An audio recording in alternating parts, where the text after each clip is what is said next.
In the upper left, folks, in the gold, he is the evil Zerg. He has been looking so good. It's dark.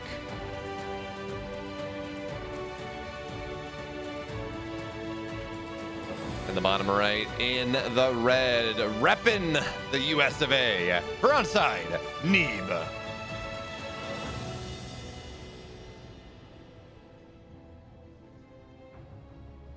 Neeb also looking... Every week, I see Neeb do something. If he plays an EPTNA or not, whatever he's doing, he looks just better and better and better. It's honestly insane. So he goes, no one knows what he's really up to.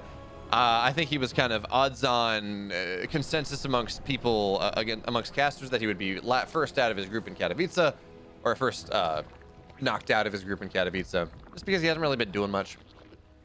And it's like, okay, well, yeah, fair. And then he goes, and apparently, rumor was that he wasn't even going to go. I mean, I don't know that rumor was true, but that was to the extent of no one had seen him practice. No one really knew what was up with Neeb. Then he goes to Katowice. Takes the map off Rogue. Probably should have 2-0'd Rogue, but he did still get knocked out of his group in last place, or he didn't qualify. I don't think he was totally last place, but he didn't qualify out of his group. But Katowice reminds him that, you know what? Offline StarCraft is actually a lot of fun. He enjoys it. He forgot how much he enjoyed it, so he goes and he starts grinding. And then, of course, it's announced that he's dropped from Ting, and I think part of that was because I talked to Ting at one point, looking to get them to sponsor a show match or something. But it's because they got bought out. They no longer had the discretionary sponsorship money that they would have liked to have. So my gut says that they just kind of forgot they were sponsoring. I mean, I doubt that. That's not how big companies work. But it kind of felt like they forgot they were sponsoring Neeb, and then they're like, oh well, I guess we do. I guess we got to cut him loose. So then we start to see Neeb playing in more Online Cups than we ever have. The Wardy PTR Invitational, where either he won or he got very far. He actually played some really great PvZ. It wasn't what the patch settled into. There was some pretty cool PvZ nonetheless. And then he just starts playing these open cups. He starts making finals where he's losing to European Terrans. But he's just winning, he's just making finals. And then he goes and he dominates North America. And then he has that insane run in Valencia where he really should have gone further, unfortunately. Fortunately if you're a Creator fan. Unfortunately for Neeb, he kind of threw a Game 5 lead away. And that, of course, led to Creator making top 4 in Valencia and just making us all love him even more by his reactions to making that comeback versus Neeb. Oh, if you haven't already, I have that moment in my highlight video from the final day of Valencia, and yeah, people say we need more villains in StarCraft. That adept's not gonna get much. People say we need more villains, more characters. I don't know that we necessarily need heals, but we do need people that care. Emotion is good, and while it does hurt Creator a little bit, it's letting Shark forward, but not too much because Neeb's gonna take that pocket base. So really not a lot of aggressive opportunity from Dark in this game. Number one, at least from the front. Maybe he does a Ling drop, maybe he goes Nidus, but he's not really gonna be able to punch through that front. He's not really gonna be able to put a lot of pressure on that third base. And we should talk about this because that has allowed Neeb to get really the quickest possible third base, like the quickest humanly possible base. He dropped it like 320.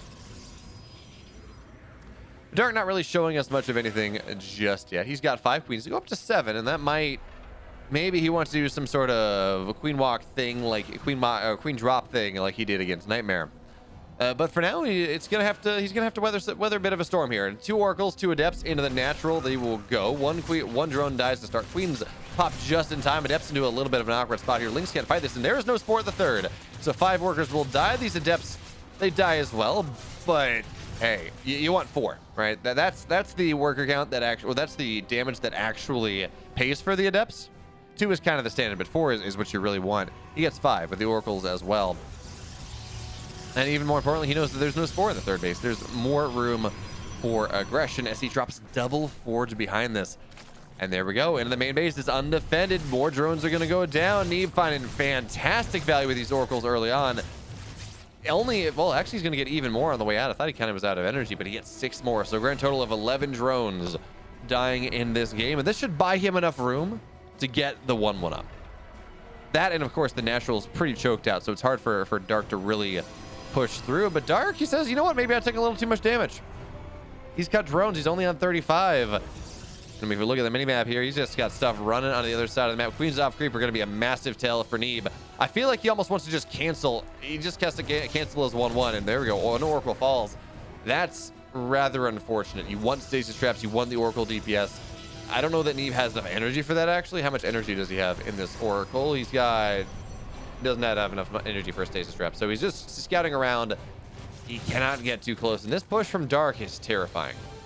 Neeb, if he survives, he's gonna be in a great spot. He's gonna have 1-1 blink, 8 gates, but he has to survive.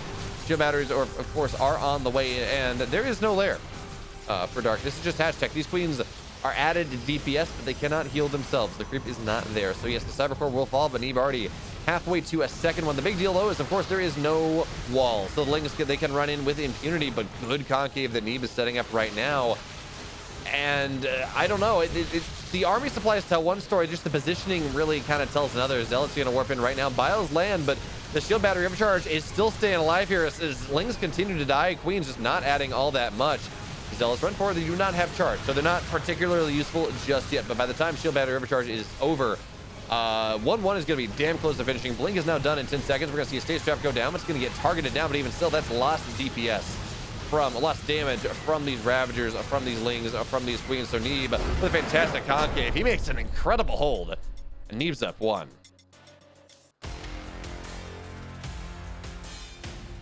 In the bottom left here, middle left, in the gold, down 1, folks, for Dragon Phoenix Gaming. It's Dark.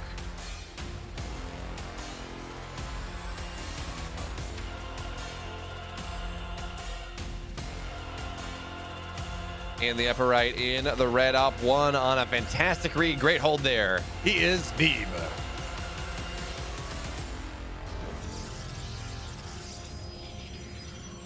He had everything he needed and more. Or he needed?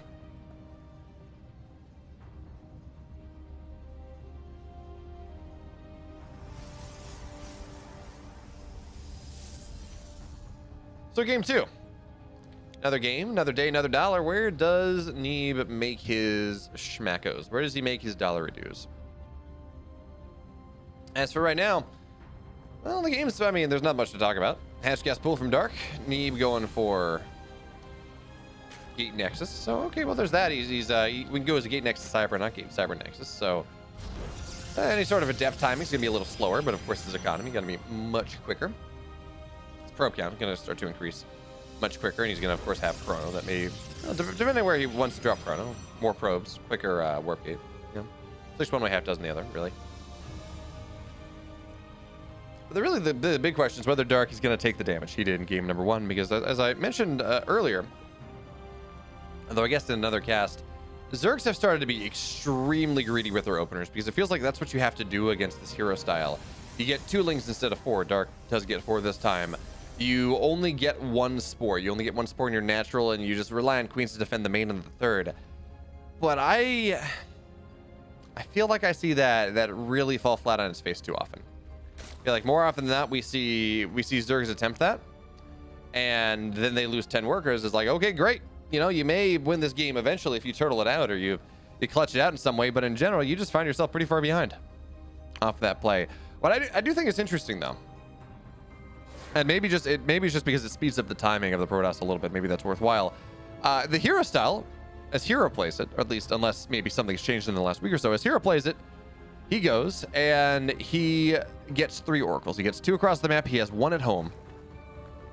The 1 at home defends any pressure on the third, while 2 oracles across the map can actually go and they one-tap workers. It is so much value. Whereas we saw in the Nightmare series, and actually I believe in the game 1 for Neeb as well, he only got 2 oracles, which means that if you want to one-shot probes, you don't have defense at home really, which means of course that the third base is a lot more vulnerable. Now maybe the argument is that you get some adepts and it's gonna be fine, a good Sim City, but maybe it speeds up the upgrades fast enough. Maybe it speeds up the progression to the next level of tech that it's worth it.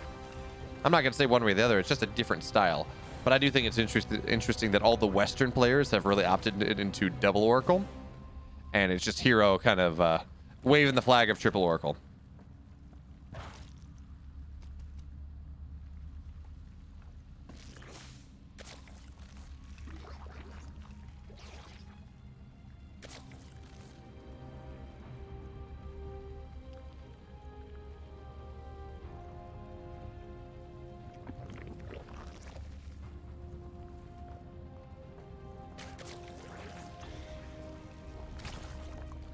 So, okay.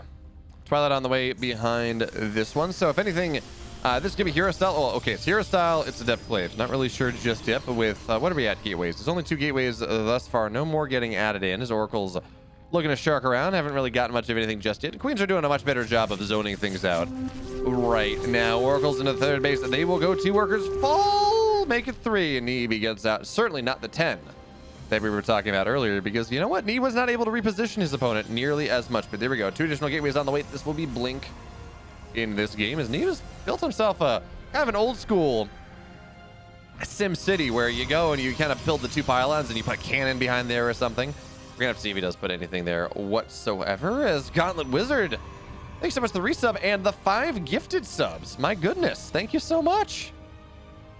You're too generous.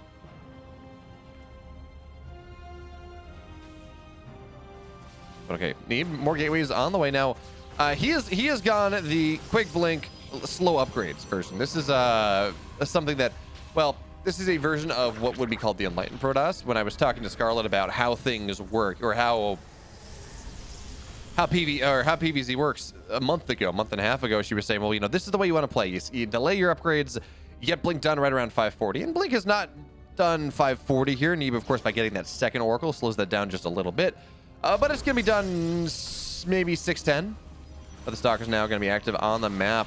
And Dark has not gone for the anti-hero style, right? This is ranged on the way. This is not quick melee.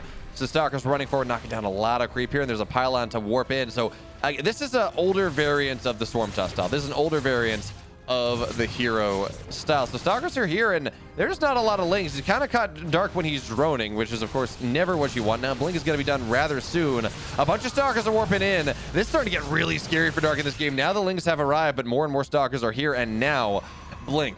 5 seconds from completion. Lings looking to find their way in the 3rd, but there's a shield battery here, and Oracle's defensively. You can run back home rather quickly. These Lings, they get just about nothing. So more Stalkers warping in 8 at a time, or, well, eventually 8 at a time, as Neeb needs to be able to ensure that he can afford it. This 4th base will not complete, so Neeb and Dark on 3 bases each. Neeb on equal supply here. We're going to see 1 queen getting very low, targeted down, 1 queen dead. So much less HP, so much less healing in this army. Neeb wedging his way through. A 2nd queen falls, making a 3rd one, but Ling's looking for a surround, looking to knock down reinforcements. Yeah, that's nice. Oracle's defending as well as they can, but I'm not sure it really matters here, because here we go. Neeb into the natural probe, starting to fall. Yeah. We're not going to see the pylon anymore. It's dead. We're not going to see the gateway anymore. It's dead as well. But these Lings cannot take this fight. This is probably going to be a 3rd base dead from Dark here. Oracle's on top of the drone line. 15 probes, or 15 drones have died. The Roach Warren, yes, Glial Reconstitution will complete. Roach speed is done, but no more roaches in this game. Ling's going to try to move where they can. Honestly, the lack of roaches is fine.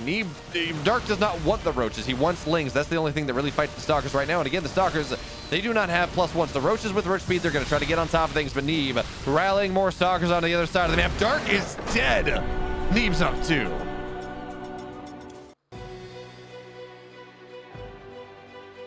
In the bottom left now in the red. He's down 2, looking for a comeback. It's Dark.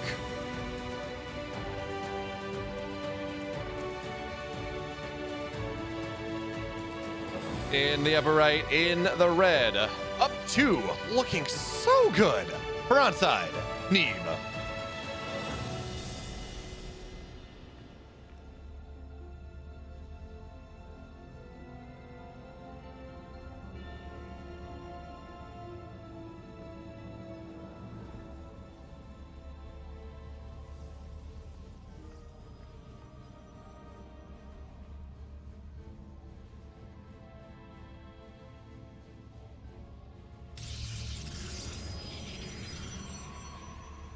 So where does Dark go in this game number 3? He's been on the wrong side of a couple build orders in the first 2 games. He takes far too much damage from Adept Oracle in the first one, and decides to all in with a kind of a queen walk idea, just queens for extra damage more than anything else. I mean, their energy was useless, and it just didn't work. Neeb was too prepared, even as he was getting pretty greedy. He went double forge. He said, no, I'm fine. I can hold this one pretty easily. And then game 2 didn't take quite as much damage, but he didn't have the melee timing. He instead went +1 ranged, And he just died to a 6-minute blink, which is certainly a variant that is rather strong. And Dr. Scarlet, it is the way that hero style should be played. Now, of course, her argument is that the way Astrea is playing right now, which is more that charge-led Archon idea that we saw Nightmare try, that's the best way to play. That's the hardest one to deal with at the moment. Now, I don't know. Stalkers, I feel like, are a little bit more versatile all around, and if you're worried about aggression, which I think if you're Dark, or if you're playing against Dark, you absolutely have to, getting their Stalkers out, they deal with Roach aggression, they deal with Roach Queen aggression a lot easier than Charge-Let Archon does, because that is very much, as Pig said, a critical mass idea. It's not something where it does not have a lot of micro potential. It's not something that allows you to really express skill in the same way that a bunch of Blink Stalkers or even unblinked Stalkers do. But look at this. Neeb really mixing it up in game number 3. Yeah, I got a couple of Adepts that have been sharking around looking for something, but it's going to be a Void Ray out of Neeb in this game 3. Huh. Now, this could just be the one to kill off a bunch of Overlords, and there are 2 Overlords on the map, so that's always going to be rather nice, as Dark understands that the second Overlord may be able to keep it alive, but Neeb's got a good scout, so he says, oh, I know where that second Overlord is, and there we go. Void Ray is out, so it has 1 kill to his name already. He's going to look for that second one, so Dark not going to be supply blocked up. Well, actually, no, he will be supply blocked off of this one. He's got another Oracle on the way to replace the one that he has lost. But no, actually, we don't see a third Overlord on the way. And this is not like there's going to be a third base finishing up. Dark is going to be, unfortunately, supply blocked by this. Well, yeah, he's going to be pretty annoyingly supply blocked by this setup for just a little bit. But Neeb behind this, he's got 1 Oracle. Second one is going to be on the way. And there's a Twilight behind that. Okay, so Neeb just wanted a way to knock down Oracles. He said, you know, Dark, you've been a little too uppity with your Oracle positioning. I think I can slow you down a little bit. I'm going to get a Void Ray, and Void Rays, they cost a little bit more in terms of, you know, gas and minerals combined than 2 Overlords do. But, you know, the supply block, the ability to prevent Dark from building those extra 2 drones that he would like, yeah, maybe it's worth it. As for now, of course, Neeb, his third base is just about up, so he's going to be able to build 3 probes at a time. 2 Oracles paired up here, looking for a spot to dive into, and they're going to catch a couple drones on the transfer. 2 will start, and Dark learning his lesson from the first game. He's got a Spore in the third, but it does not matter, because he's still going to lose 6 workers, which is very nice indeed. But here's the thing. There's that +1 melee. Granted, it's late. This is, normally you would start it a little bit earlier than that. You drop the Evo chamber around 4. Well, actually, I guess you drop the Evo chamber around 4 minutes. It's not quite as late as I thought it was.